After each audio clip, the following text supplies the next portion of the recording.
TV Batuíra Portugal. Para lá do amanhã.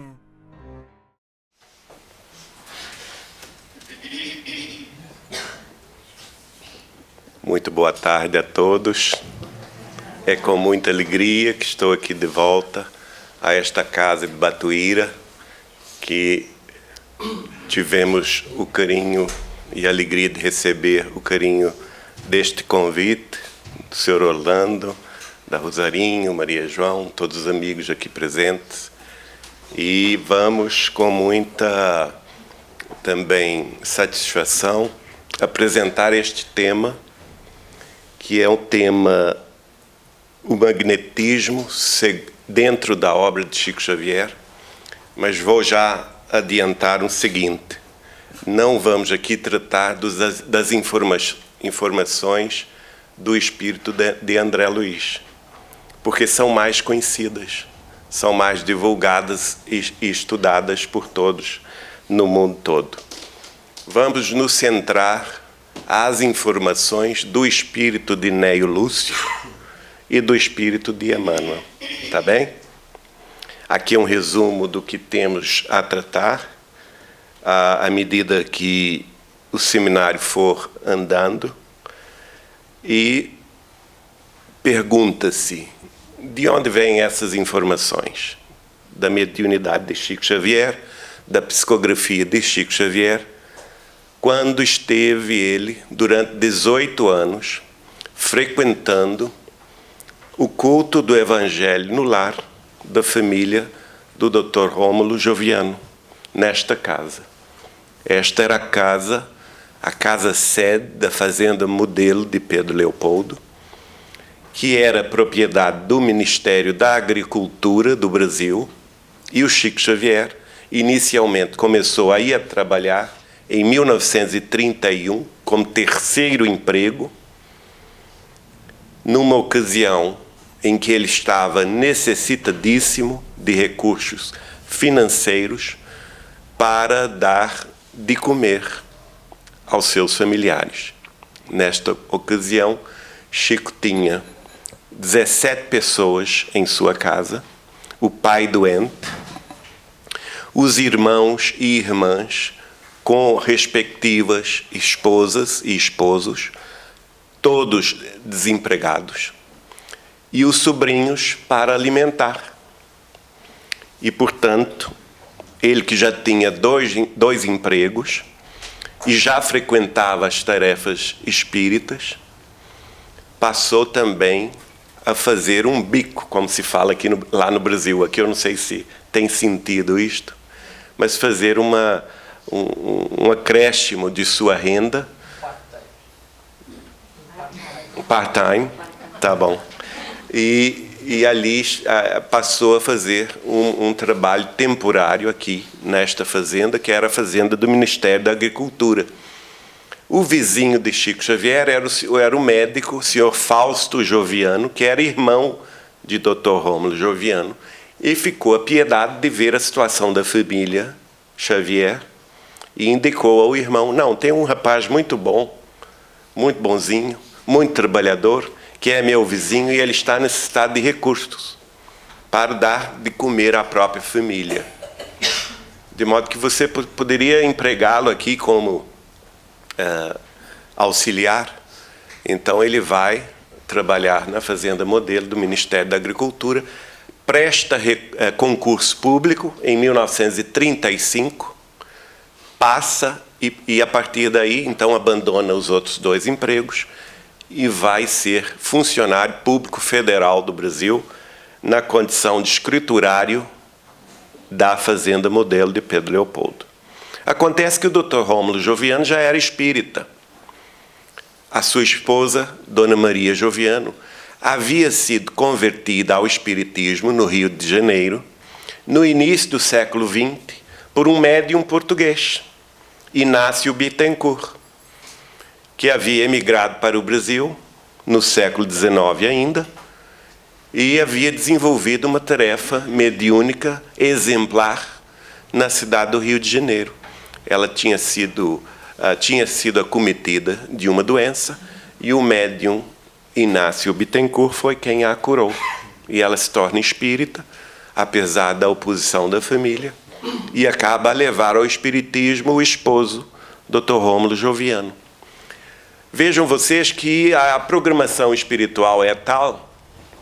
O Dr. Rômulo Joviano era doutor em agronomia pela Universidade de Edimburgo, na Escócia, e já na década de 10 já tinha retornado ao Brasil antes da Primeira Guerra Mundial para dar, naturalmente, sequência à sua tarefa pública de agrônomo no Ministério da Agricultura. E tinha sido, o primeiro emprego dele tinha sido justamente diretor da Fazenda Modelo de Pedro Leopoldo. Depois ele ascendeu a um posto mais alto na Fazenda Modelo de Londrina, do estado do Paraná. E justamente em 1927, ele que já era espírita, é transferido pelo Ministério da Agricultura para dirigir novamente a Fazenda Modelo de Pedro Leopoldo. E assim, a principal autoridade pública, depois, naturalmente, do prefeito da cidade, era o Dr. Rômulo Joviano, já espírita, antes de Chico Xavier o ser. Tudo isso mostra como a espiritualidade preparou, não é, o caminho de Chico Xavier. Então, em 1934, em dezembro, o pai dele, Dr. Arthur Joviano, que era, a essa ocasião, um alto funcionário do Ministério da Educação no Rio de Janeiro, desencarna no dia 14 de dezembro de 1934.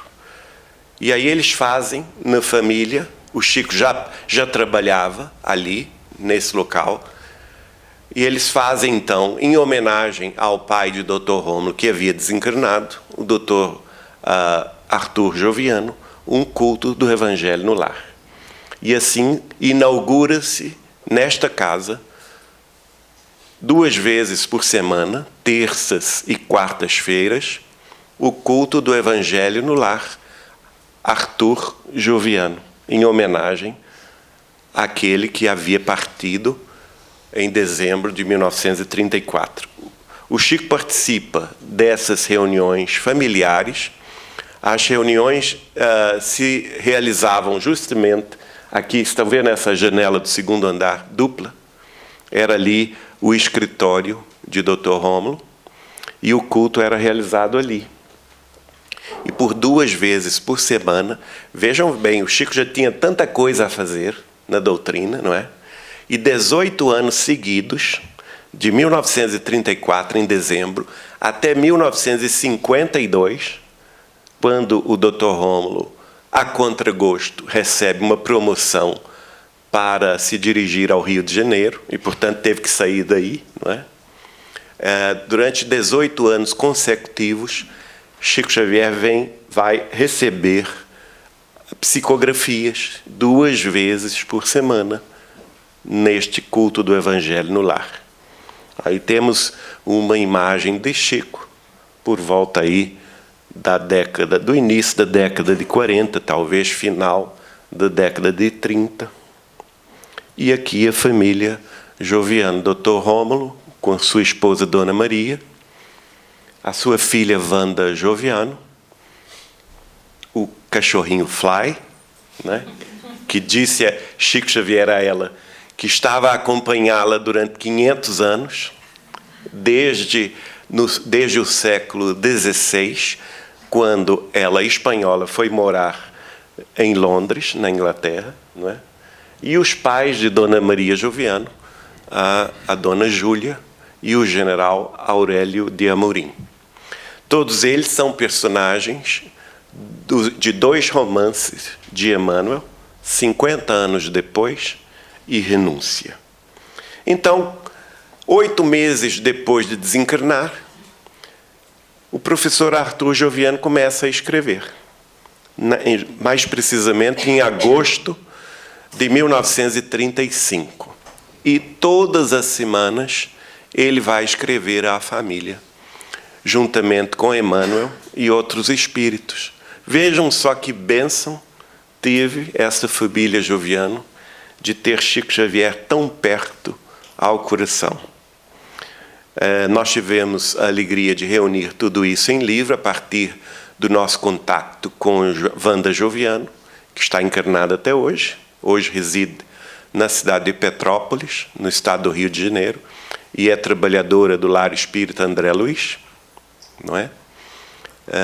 Em 2003 vamos conhecê-la, um ano após a desencarnação de Chico, e ela então vai nos entregar todo este material que a família dela guardava com muito carinho, que são originais manuscritos de Chico Xavier e originais também datilografados pela mãe dela, Dona Maria, transformando as mensagens recebidas por Chico Xavier em leitura mais corrente.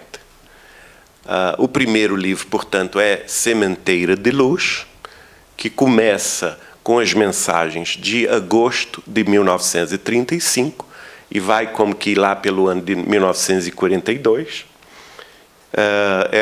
E todos os 3 livros de Neio Lúcio, que aí acontece o seguinte fato. Quando Emmanuel começa a psicografar, aliás, antes mesmo, psicografar o romance 50 anos depois, Emmanuel se manifesta através do Chico para pedir autorização à família Joviano para escrever sobre o passado dela. Vejam só o que é ética mediúnica, não é?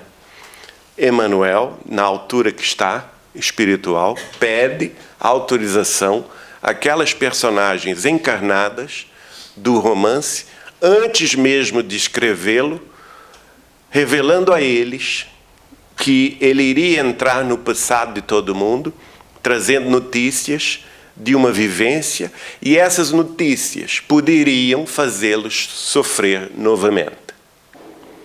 A família, então, autoriza e Chico começa a psicografar 50 anos depois.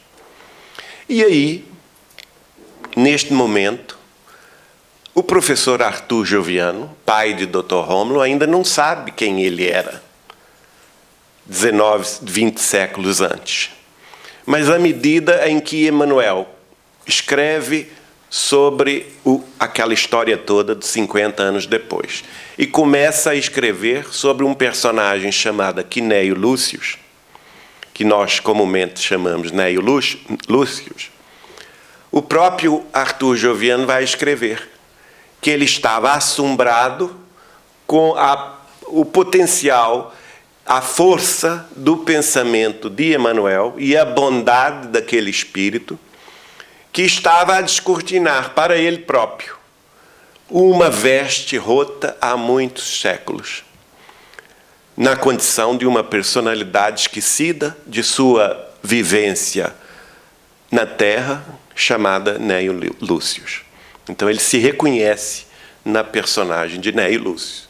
E é por isso, então, que nós colocamos em todas as suas mensagens, aí nesses 3 livros, Sementeira de Luz, Sementeira de Paz e Colheita do Bem, portanto, mensagens que vão durar de 1935 até a década de 50, porque não somente ele não parou de escrever em 1952, porque naturalmente a família manteve contato com Chico ainda, e até 1960 ele psicografou, ele escreveu através de Chico Xavier.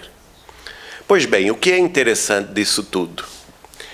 Também, não somente ele, mas Emmanuel vai escrever quase todas as reuniões, alguma notícia, alguma mensagem, que são os livros que nós transformamos Deus Conosco e Iluminuras. Então, todos eles, tanto Emmanuel quanto Neio Lúcio, vão dar notícias do ponto de vista espiritual sobre as obras que Chico Xavier estava, àquele momento, psicografar. Então, nós temos as notícias do plano espiritual superior sobre as obras, por exemplo, todas as obras de André Luiz, a começar de Nosso Lar, a opinião de Emmanuel sobre a obra, de Neio Lúcio, não é? Há também a opinião de outros espíritos familiares ligados à família Joviano e ligados ao general Aurélio de Amorim, que depois também fizemos publicar no livro Militares no Além e Militares com Jesus. Em determinado momento, um amigo pesquisador nosso, lendo esses livros, notem bem, isso tinha passado desapercebido para mim. Apesar de tantas vezes ler os livros para a revisão editorial, não é? Tinha passado desapercebido. Mas um amigo que é médico e é magnetista virou-se para mim e falou assim: Geraldinho, você sabe que nestes livros todos há uma profusão de informações sobre o magnetismo, não é? E nós então, ele então fez o favor de catalogar para mim esses trechos que estão então colocados aqui nesse seminário, que é o magnetismo na obra de Chico Xavier. Então vamos enfocar o que diz sobre o magnetismo o espírito de Neio Lúcio e o espírito de Emmanuel. Uma vez que, como eu disse antes, o que André Luiz diz já é do conhecimento quase que geral de todos. Tá bem? Primeiramente, o primeiro item é o passe e o autopasse. E o que dizem eles sobre isso? No livro Deus Conosco, Emmanuel vai dizer: o passe é medicação viva, eficiente e imediata, não só à disposição do homem encarnado, mas de todos nós, cujo quadro de experiência não se fixa na superfície do planeta, condicionada, naturalmente, às leis fisiológicas conhecidas.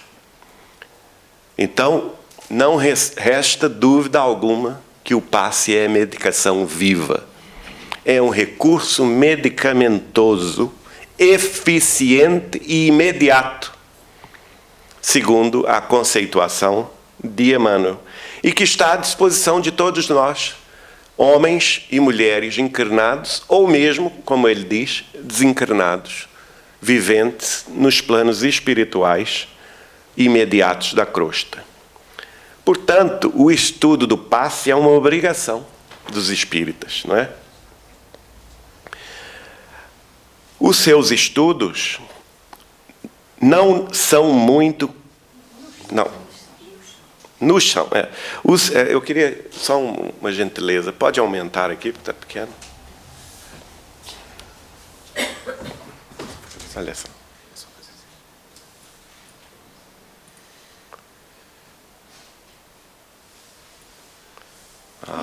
Muito bem. Bem melhor. Então, os seus estudos nos são muito confortadores para nós. E eles estimulam a essa altura o Dr. Rômulo Joviano a trabalhar como passista, não é? Vocês vão ver que ao longo das mensagens que estavam sendo escritas pelo Chico, de autoria de Neio Lúcio, que era nada mais, nada menos do que o pai de Dr. Rômulo, o professor Arthur Joviano, e também de Emmanuel, estavam a estimular o Dr. Rômulo Joviano na tarefa de passista.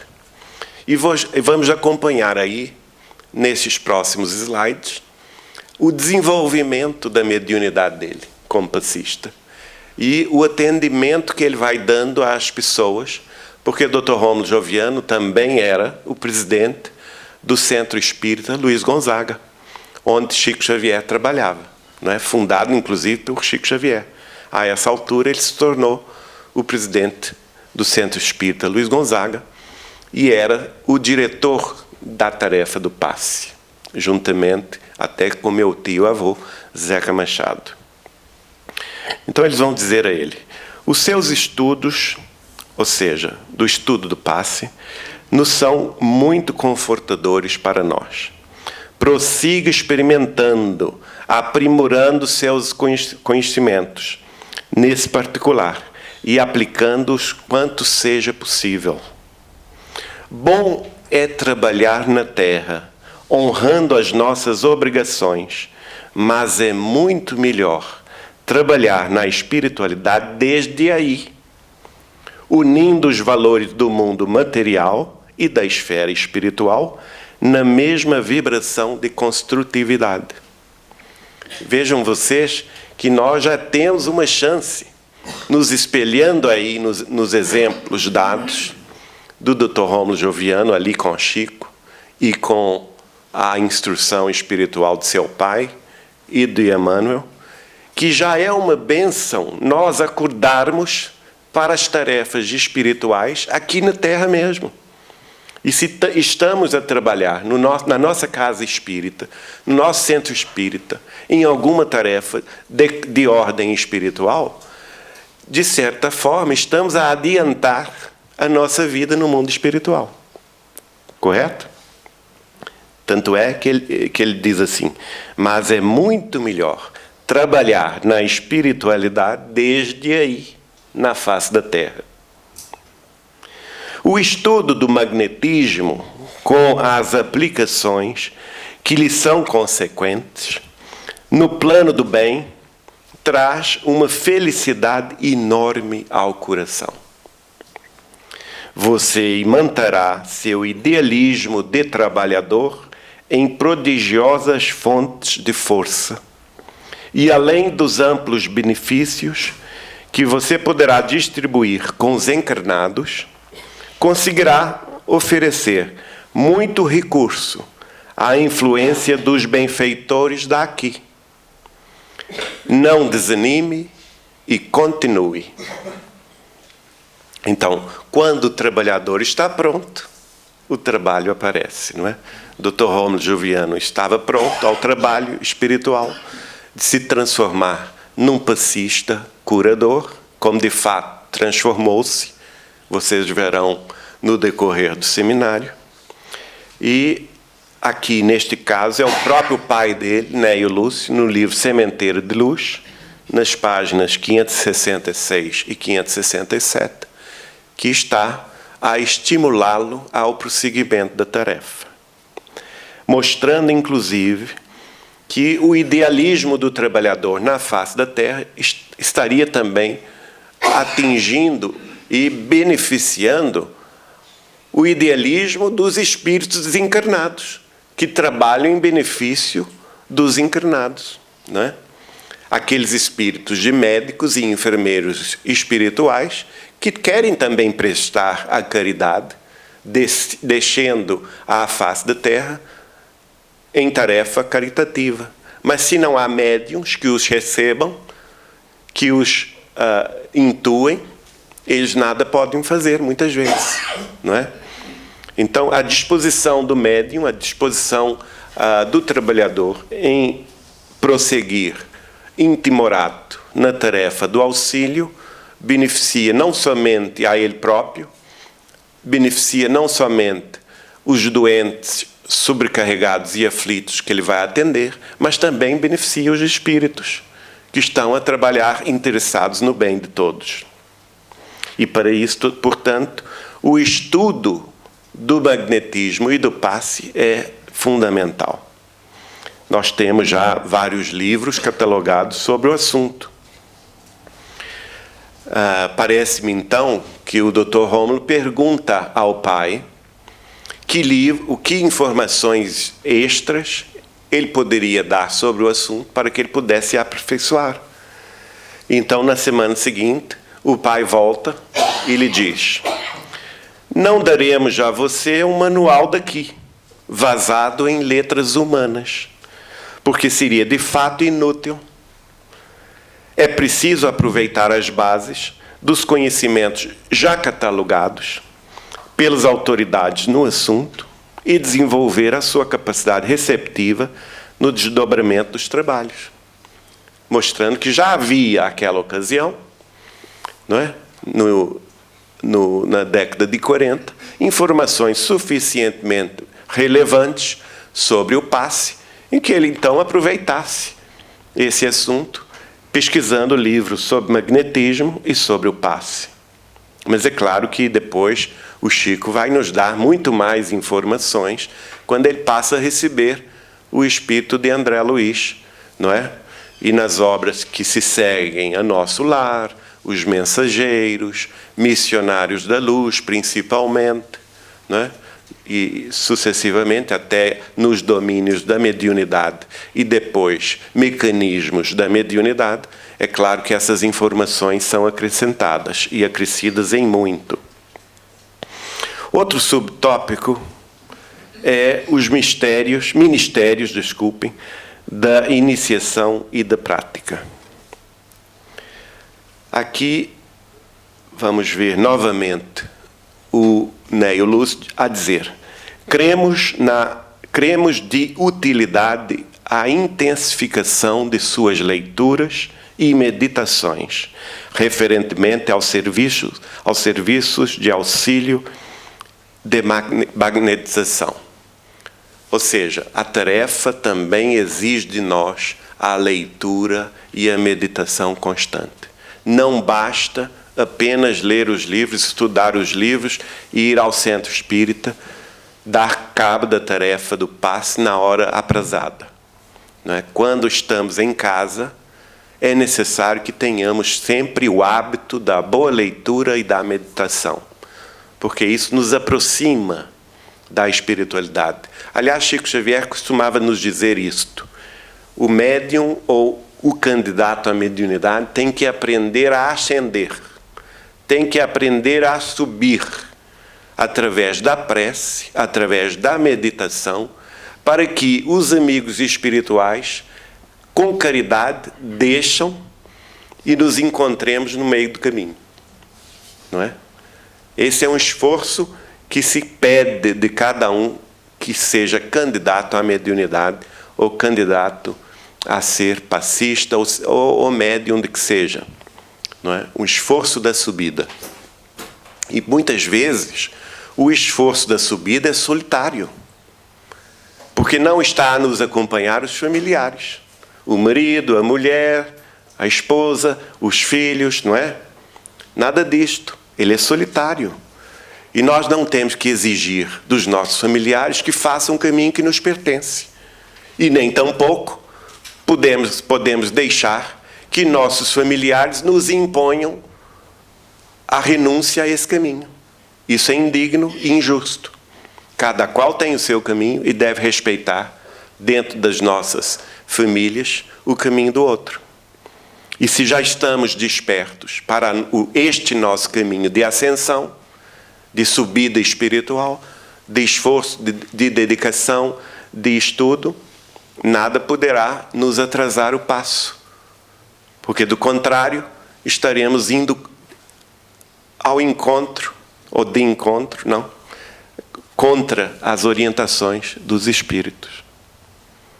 É indispensável também, diz Nélio Lúcio, que perca o receio da responsabilidade frente à tarefa.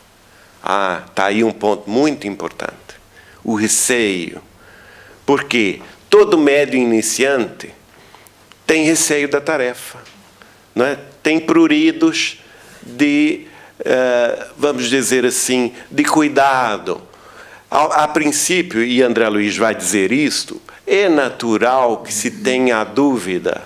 A dúvida é natural no início da tarefa, porque nós não sabemos o que é nosso daquilo que pertence ao pensamento dos espíritos, porque não temos ainda a prática suficientemente burilada para discernirmos o assunto.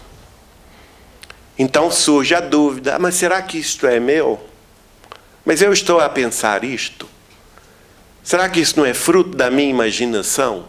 Ou da minha fantasia? Ou da minha própria mente? Do meu próprio pensamento? Não é? É natural, seja assim. Mas, e muitas vezes, o médium se afasta do serviço porque tem medo. Medo de que seja anímica a manifestação. medo de que ele próprio esteja a provocar o fenômeno, não é? Então se afasta, às vezes com medo da própria crítica dos companheiros da tarefa. Mas os espíritos nos indicam, é indispensável que perca o receio da responsabilidade frente à tarefa, não é? Vamos seguir à frente. O primeiro fator, escreveu Neio Lúcio, o primeiro fator de êxito é a confiança em Deus e em si mesmo.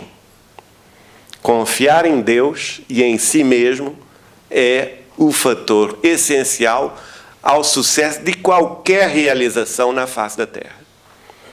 Se confiamos em Deus e confiamos na nossa capacidade de agir e realizar em nome de Deus, nós vamos realizar, não é? Mais algum tempo no ministério da iniciação e poderá passar ao ministério da ação prática. Então ali, Neio Lúcio já estava a indicar que o filho, Dr. Rômulo, já poderia praticar o passe. Já tinha estudado suficiente e já tinha meditado suficiente sobre o assunto. Grande é a seara, ninguém duvida disso, não é? Eu me lembro muito bem de Chico Xavier dizer isto.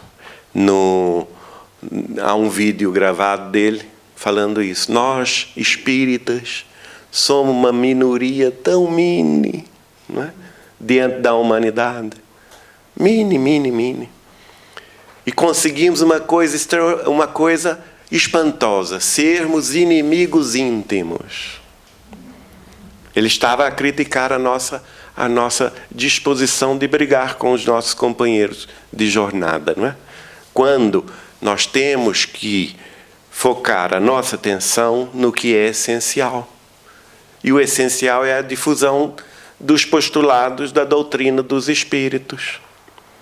Os 15 postulados principais, codificados por Allan Kardec, que trazem ao mundo uma nova visão da vida e, de certa forma, antecipa o mundo de regeneração.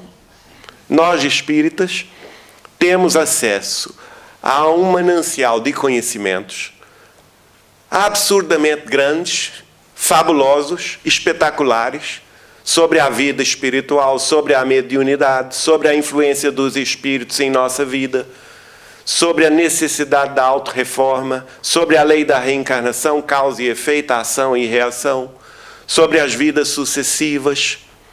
Ninguém está aqui como coitadinho, não é? Tudo que estamos a sofrer tem razão de ser, no passado remoto ou próximo, não é? Que temos a obrigação de nos melhorar, de conhecer o Evangelho de Jesus, porque é o Evangelho de Jesus o roteiro seguro, o caminho, a verdade e a vida para a nossa própria libertação e a libertação do mundo em torno. Que somos semeadores, sim, que a semente não é nossa, é do Cristo, mas ela haverá de germinar, crescer, florescer e dar frutos a 1, 10, 100, 1000 por um, não é? E que esta Terra, a nossa casa planetária, ainda um mundo de provas e expiações, onde vige o egoísmo, a vaidade, o orgulho, haverá de se transformar, sim, porque é da vontade do Pai, é da vontade de Deus, e chegará, ainda neste século XXI, à condição de mundo em regeneração. E, portanto, não estamos aqui à toa. Não estamos aqui de férias. Não é? Não fomos convocados a conhecer esse manancial extraordinário de informações da vida superior à toa. Ou simplesmente para deixarmos os livros nas prateleiras em nossas bibliotecas. Somos chamados à prática ativa desse material que foi cedido pela espiritualidade, inicialmente através de Allan Kardec, não é? Em 15 anos de tarefas, em França, no século XIX, Allan Kardec se formos considerar as revistas, todos os anos da Revista Espírita como um livro, vamos encontrar, então, 33 livros que ele escreveu sobre doutrina espírita. 33 livros. Será coincidência? A idade de Cristo, né? Quando ele desencarnou. 33 livros em 15 anos de tarefas. Mas ele mesmo voltou ao Brasil em 1910 como Chico Xavier e escreveu até hoje, publicou até hoje 507 livros em 75 anos de tarefas. Então, somando 15 anos de Allan Kardec e 75 anos de Chico Xavier, dá quantos anos? Hein? 90 anos. 90 anos de dedicação absoluta à verdade e ao bem, ao Evangelho de Jesus, renovado pelos ensinamentos da doutrina dos Espíritos. Se numa encarnação ele focou-se na doutrina, na teoria, na outra ele veio dar a prática, demonstrar ele mesmo todas as mediunidades em função submetidas à orientação de Jesus Cristo, de Nosso Senhor, não é? Então, grande é a seara, e somos poucos, mas já há trabalho para todos. Todos, portanto, são convocados ao trabalho. Todos temos uma responsabilidade única, pessoal e intransferível, para que esta mensagem salgue a terra. Vós sois o sal do mundo, disse Jesus, não é? E é preciso dar sal à terra, é preciso dar espírito à terra, porque a terra, em sua grande maioria, é ainda, infelizmente, composta de pessoas espiritualmente ignorantes, espiritualmente que não ainda reflexionam sobre a condição que são todos nós, eles e nós, de espíritos imortais, que haveremos de vencer a morte do corpo físico e transpor os séculos vindouros na evolução infinita, não é? Então, Nélio Lúcio escreve para o filho: há um campo enorme esperando cooperadores com essa especialização, ou seja, a especialização do passe magnético, do qual a necessidade dos espíritos encarnados são a parte mínima. Vejam que revelação extraordinária. Porque muitas vezes nós, passistas, pensamos que estamos com aquela tarefa com os encarnados. E olha o que está Nélio Lúcio dizer. A necessidade dos espíritos encarnados é a parte mínima. Então existe a necessidade dos espíritos desencarnados, que serão beneficiados na câmara de passe, e que muitas vezes nós não os vemos, apesar da nossa mediunidade, não é?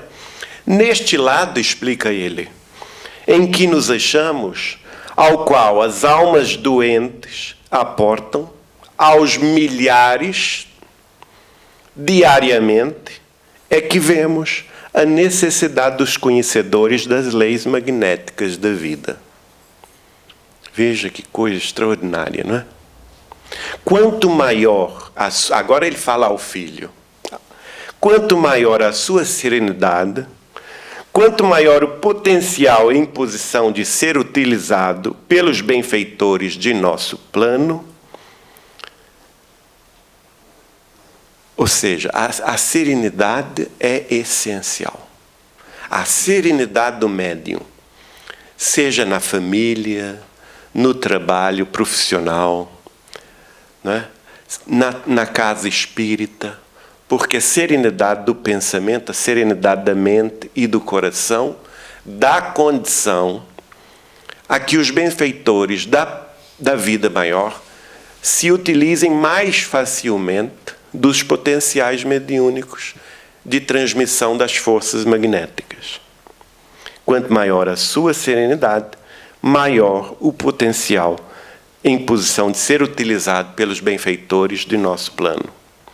Sempre que você der algo de construtivo, você mesmo será o primeiro beneficiado do feito. Isso é uma realidade também. O médium é sempre o primeiro a se beneficiar, né? Então não há que temer a mediunidade. Eu tenho medo da mediunidade porque eu já vi contar que a pessoa passa mal, que não sei o quê. Não. A mediunidade também é medicamento para a alma, porque nós estamos a desenvolver uma condição, um potencial mental e de sentimento para mais além da nossa percepção.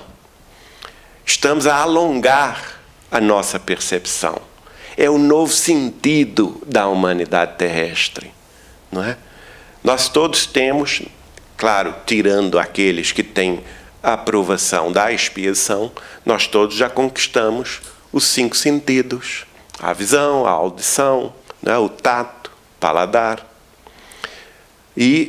Mas estamos a adquirir um 6º sentido, que é a mediunidade. Esse não temos ainda. Estamos tateando ainda, todos nós em humanidade. Mas todos a possuímos em menor ou menor grau, mas haveremos de tê-los todos um dia, naturalmente, com os milhares de anos que se seguirão, todos nós seremos Chico Xavier, não é? Com aquele potencial extraordinário que ele adquiriu. Agora, ele adquiriu isso como por milagre? Não, claro que não. Muitos milênios precederam essa aquisição. E não é por outra razão que é óbvio e patente que Chico Xavier foi inúmeras personalidades relevantes de nossa história, para demonstrar no século XX todo esse potencial transformado em amor, transformado em fraternidade legítima e em sabedoria consoladora, materializado nos livros e nas mensagens que ele psicografou ou psicofonou, ou também na intuição, através da qual os espíritos falaram através dele, respondendo inúmeras questões em programas televisivos, em rádios e jornais pelo Brasil afora, não é? Então é óbvio que ele não seria qualquer pessoa antes, a não ser um trabalho milenar de aquisição de potencial mediúnico, que é o que está patente também aqui, quando o pai Arthur Joviano, Neio Lúcio, se dirige ao filho, incentivando-o ao trabalho. Como eu disse a vocês, o Dr. Rômulo Joviano era agrônomo e doutor em agronomia e em pecuária também, não é? Ele fez o seu doutorado na Universidade de Edimburgo, na Escócia. E quando estourou a Primeira Guerra Mundial, ele retornou ao Brasil e vai trabalhar no Ministério da Agricultura com o objetivo. E o trabalho dele esteve muito ligado às vacas leiteiras no Brasil, inclusive a Fazenda Modelo de Pedro Leopoldo foi o laboratório que fez a transformação do Brasil no maior produtor de leite do mundo, né? É graças ao trabalho do Dr. Rômulo que isso se realizou. E é graças a Chico Xavier que também isso se realizou. Porque Chico Xavier era o braço direito dele. Embora não tivesse Chico nesta vida conhecimento sobre esses assuntos mais ligados à agronomia e à pecuária, mas na prática Chico estava ao lado dele durante vários anos, não é? Mas então temos aqui essa imagem das vacas da Fazenda Modelo.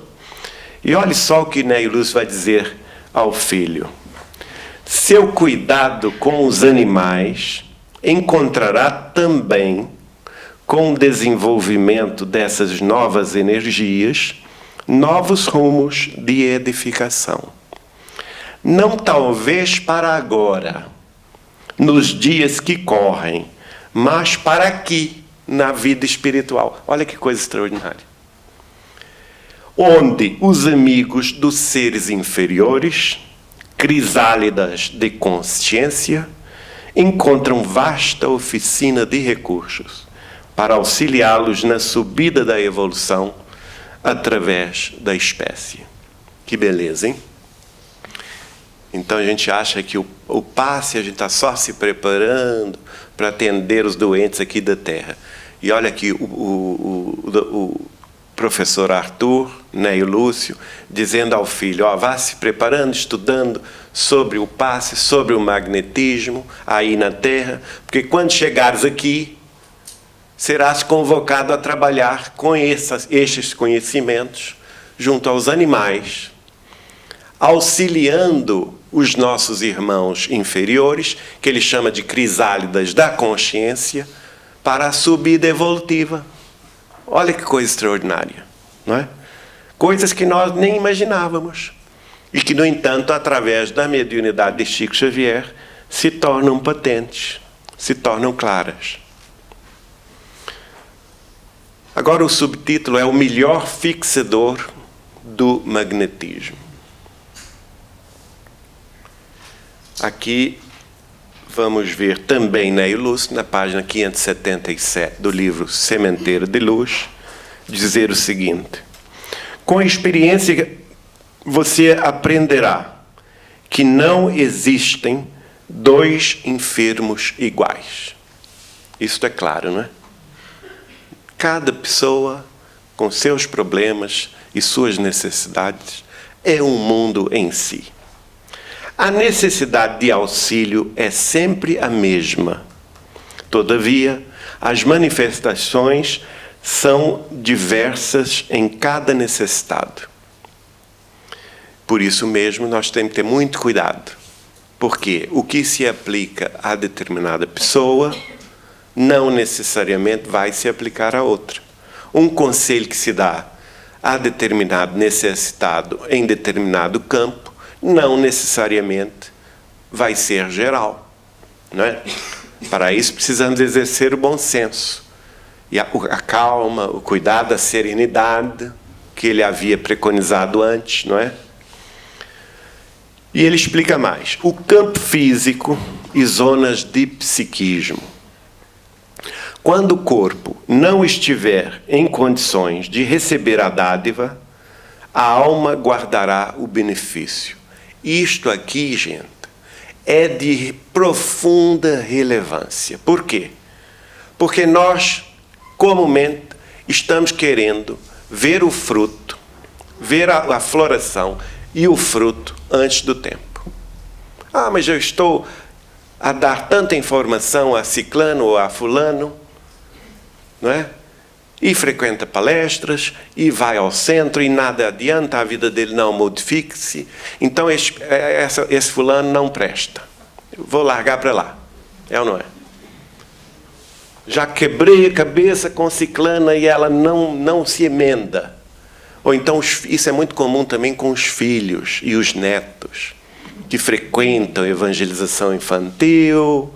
É uma beleza, porque a criança você, de certa forma, controla, mas chega a adolescência, né? E aí a coisa começa a piorar. Eu já ouvi muita gente a falar assim: ah, não estou dando conta dos meus filhos, porque eles não querem ir ao centro, não querem participar da mocidade. Aliás, é um grande problema hoje no Brasil, não é? As evangelizações estão cheias, as pré-mocidades nem tanto, e as mocidades espíritas estão vazias. Por quê?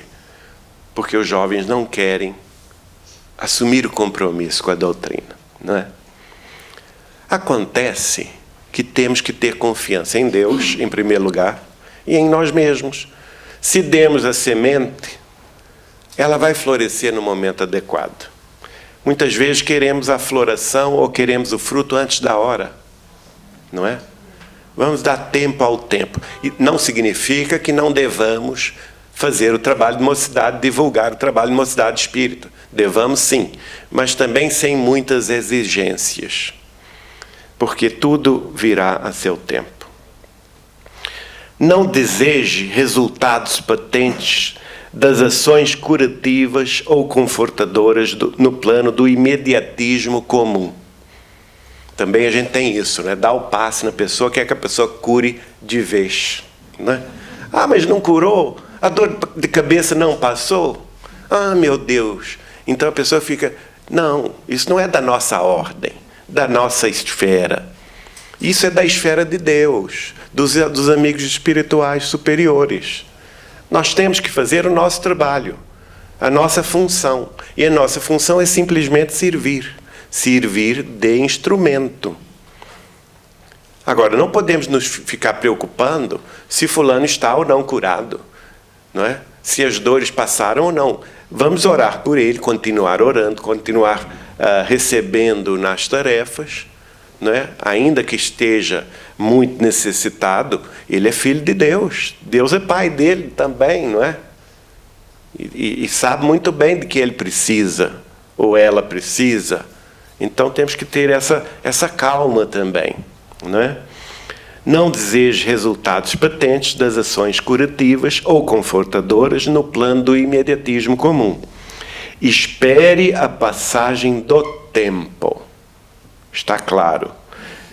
E aqui uma referência a Marcos, capítulo 8, versículos 23 a 25, que é a questão da cura do cego em Betsaida, não é? Lembram-se que quando Jesus curava toda a gente, não é? Tem aquela passagem que ele curou 10 leprosos de uma vez só. Lembram-se disso? E, no entanto, só um voltou para agradecer. Só 10% agradece. Isso é uma informação relevante da própria Boa Nova do Cristo. Se a gente for esperar agradecimento, nós estamos perdidos. Porque Jesus mesmo nos conta que só 10% agradece. Um leproso veio agradecer. Depois o fenômeno se repete com os cegos. Ele curou vários de uma vez e só um veio agradecer ao Senhor, não é? Quanto seja possível, prossegue Ney Lúcio, atenda ao conselho evangélico que manda curar e pregar o reino de Deus, simultaneamente. A palavra de bom ânimo é o melhor fixador do magnetismo irradiante do bem. Isto também é sumamente relevante. A palavra de bom ânimo é, pois, o melhor fixador do magnetismo irradiante do bem. Porque imagine vocês o seguinte, a fulana está deprimida, está triste, não é?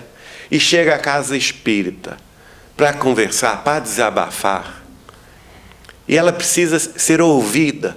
Aí encontra um médium na casa espírita que está mais triste do que ela.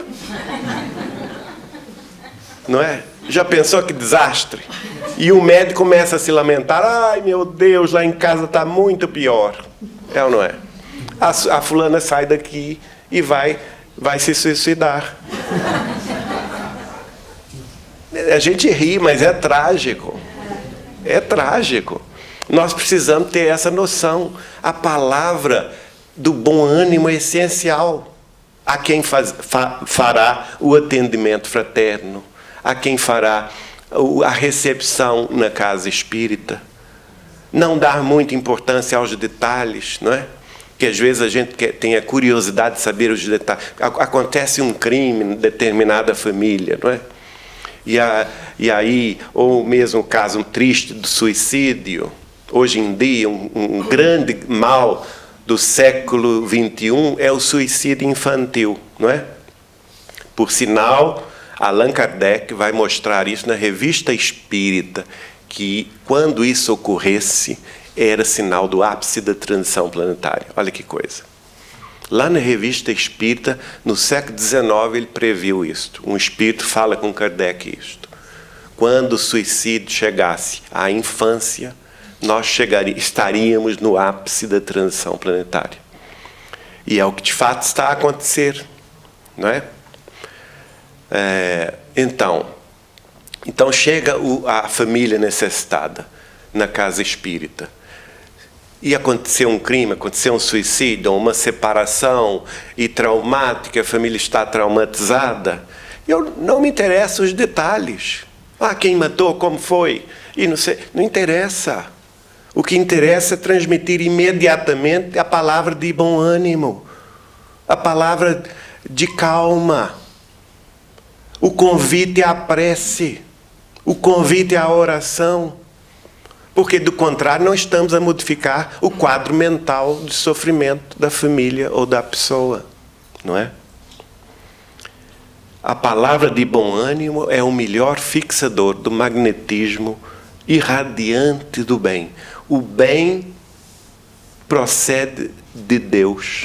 Se procede de Deus, está em toda parte, irradiando-se, não é? E nós precisamos nos ligar magneticamente a essa irradiação, a esse pensamento, sintonizando-nos com esse pensamento irradiante do bem.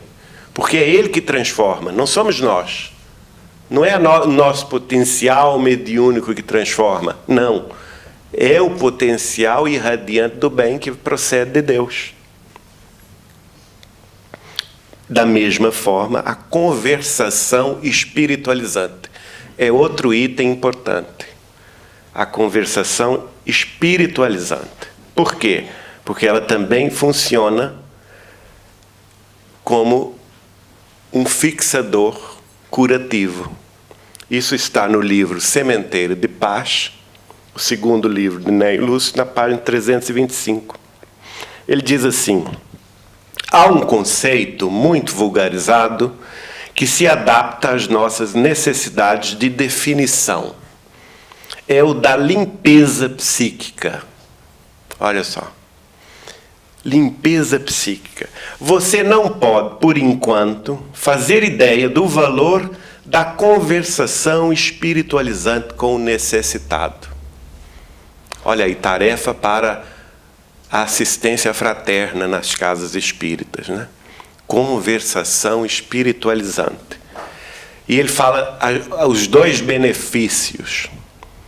É um calmante benéfico e é uma intervenção oportuna. É quase que uma cirurgia psíquica, a conversação espiritualizante. Os espíritos amigos da casa espírita realizam, naturalmente, há técnicos no mundo espiritual que fazem isso, realizam uma cirurgia psíquica, retirando do necessitado que está triste, acabrunhado, deprimido e tal, retirando da mente deles o quisto mental da desilusão. Nesses momentos, diz Neio Lúcio, a paciência infinita, olha, não basta ter paciência. Vejam vocês. É preciso ter paciência infinita. De vez em quando aparece um que a gente, né? A gente tem que ter mesmo. Paciência infinita. É a receita, não adianta fugir disso. Nestes momentos, a paciência infinita, a delicadeza indiscriminada, a cordialidade sem fim não devem ser esquecidas. Tudo isso é medicamento. Medicamento magnético. Paciência infinita. Cordialidade sem fim. Já pensou, o necessitado chega à casa espírita e quem o recebe sai gritando e jogando impropérios? Eu presenciei fatos assim. O diretor da reunião mediúnica era muito impaciente. Frequentei essa reunião mediúnica há mais de 30 anos. E acontece que eu parei de levar necessitados lá. Porque toda a gente que chegava recebia um grito do diretor. Não é? A gente via que ele não fazia por mal, mas ele não tinha paciência. Ele queria logo saber se a pessoa já tinha lido o livro dos espíritos, o livro dos médiuns, e não sei mais o que e tal. E às vezes a pessoa nem espírita era. E muitos de meus amigos e amigas saíram chorando da reunião. Eu estou contando, vocês estão rindo, mas é trágico. Saíram chorando da reunião e falaram depois comigo: nunca mais quero saber de espiritismo, porque se espiritismo for isto, eu estou fora. Ora, não podemos, não é? Temos que ter cordialidade com o sofredor, porque ele está passando por uma crise. Ele não está, vamos dizer assim, no seu potencial total. A modificação do tom vibratório para o bem por parte de cada mente que nos procura é muito importante.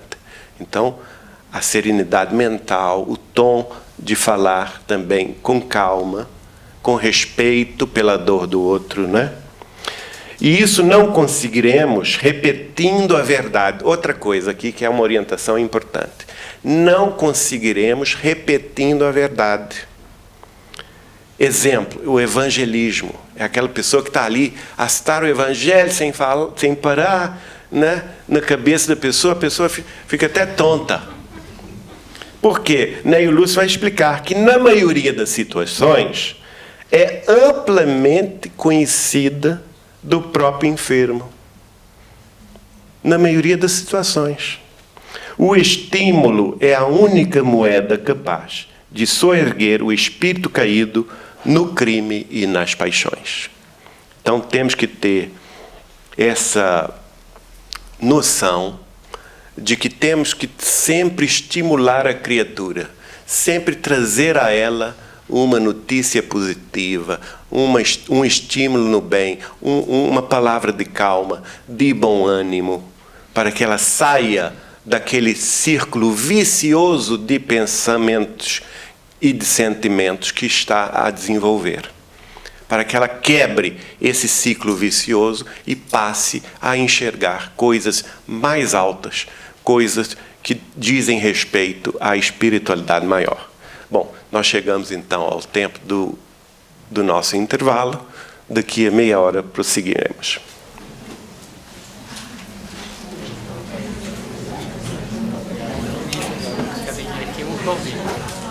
Queridos companheiros, vamos aproveitar esta meia hora.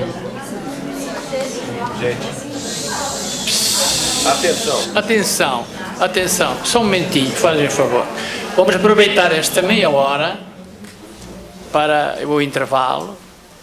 Podem se dirigir à nossa cozinha, sempre em frente. Lá tem chá de panela que é colhida nas ervas do nosso canteiro, do nosso jardim. E foi semeado esse canteiro por irritação espiritual. E é feito com essas ervas que vai ser servido. E depois tem o lanche. Fiquem à vontade, vão ver a nossa feira do livro, o nosso jardim. A casa é vossa. Muito obrigado.